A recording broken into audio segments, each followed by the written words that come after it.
All right, folks, we're on the home stretch. With any luck, we're going to be out within probably a half hour. I want to thank you for your participation.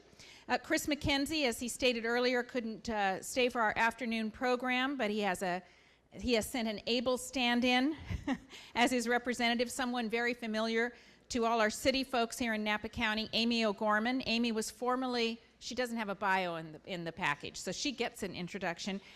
Amy was formerly the regional representative from the League for the North Bay and the Redwood Empire Association area for about 6 years, and now she's the statewide director of regional public affairs for the League. And she is going to join the statewide county leader, Paul McIntosh, and our CSBA statewide representative from that organization, David Pollock, whom you met earlier, and they're going to discuss next steps from a statewide perspective and offer us whatever pearls of wisdom they desire. Or lack thereof. We're going to talk about next steps, or where we go from here, and other than home. There are, I think, a lot of things that we can, should, and will be doing within the next 6 months to a year. You know, one of the comments earlier about the various ballot initiatives and the competition among those balloting initiatives, and will the voters be turned off by all that? I think one of the points that needs to be made is that these ballot initiatives really complement one another. They are not mutually exclusive.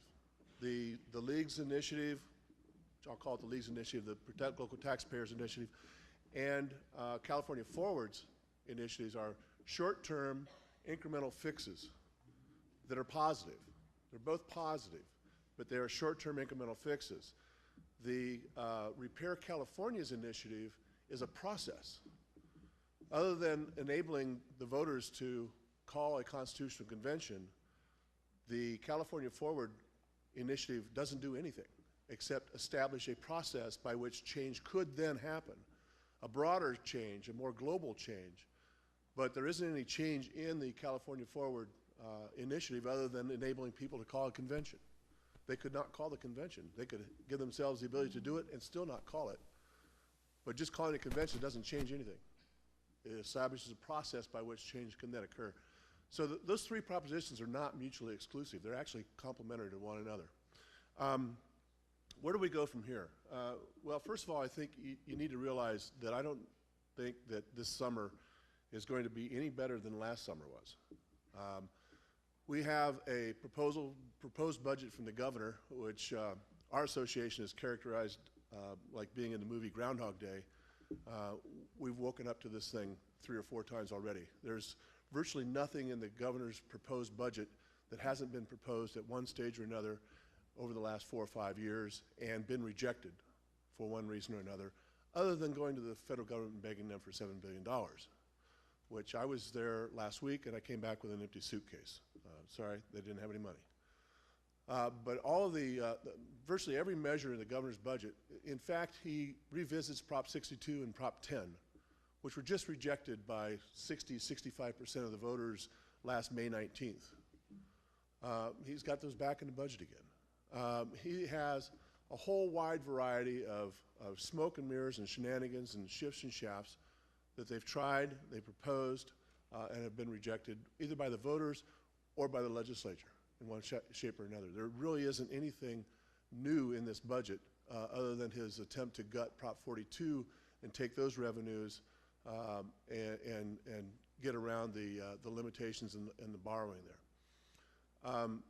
We agree with the legislative analyst's assessment that the probability of getting $7 billion out of the federal government is virtually nil.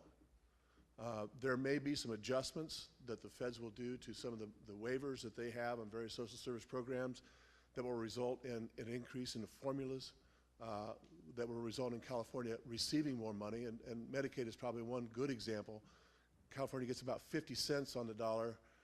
The statewide average in the United States is 57 cents on the dollar. If California were simply brought up to the statewide average, that would be about $2 billion more coming into California from the federal government.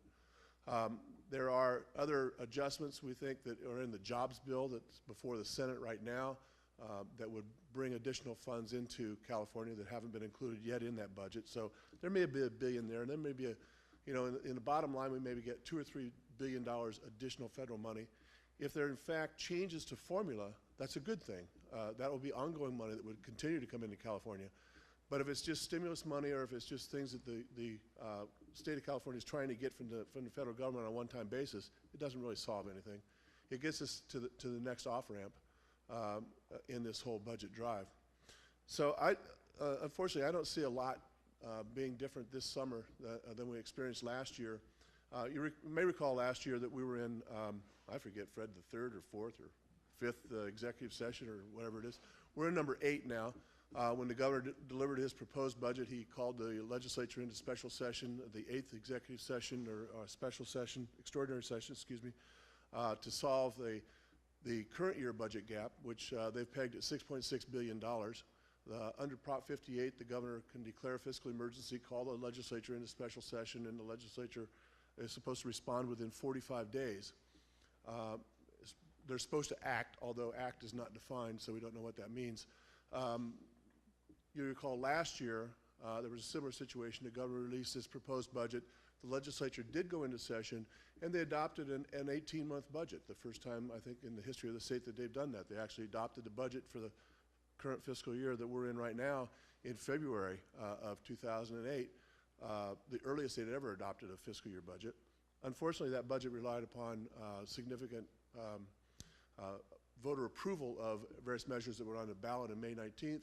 Those measures all failed, so the state then found itself in another deficit, had to come back in July and fix it. There were significant pressures on the legislature at the time, primarily the fact that they were running out of cash. And you recall they actually wrote IOUs in June and July. They're not under similar pressure right now, although the controller yesterday advised the state that we may be looking at the bottom of the barrel in June. They had thought originally that they had enough money to get us into July, but it's not as tight as it was last year, so you don't have the same amount of pressure on the legislature to act in February this year as you did last year. You have some requirement for them to do something. You've got the appointment of Senator Maldonado as lieutenant governor, and whether or not to provide some leverage within the legislative process. That appointment has to be confirmed or denied by February 22nd. So we don't know if that's a key date or not.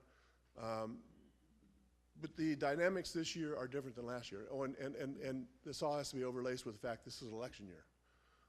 Everybody in the assembly is up for election, most of our senators are up for election, and we have gubernatorial election going on as well. So everything that happens in the legislature is going to be kind of overlaced with the fact that they're all up for election. If they're not running for the office they're in now, they're running for some other office, and so they're watching what they're saying and what they're doing.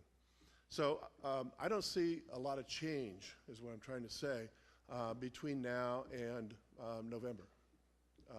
I don't see the voters' opinion of the legislature improving. I don't see the voters' opinion of state government improving. I don't see the voters' opinion of the governor improving. I think that when we get to the November election, people are going to be pretty upset. They're going to continue to be upset. I think the legislature's approval rating is around 10% today, and the governor's approval rating is around 13%. I don't see those improving by November, and I think that the polling that Amy's going to get into in a little bit reflects the discontent of the voters over the last 6 months. That discontent is going to continue for the very near future and quite probably all the way through the November 2010 election.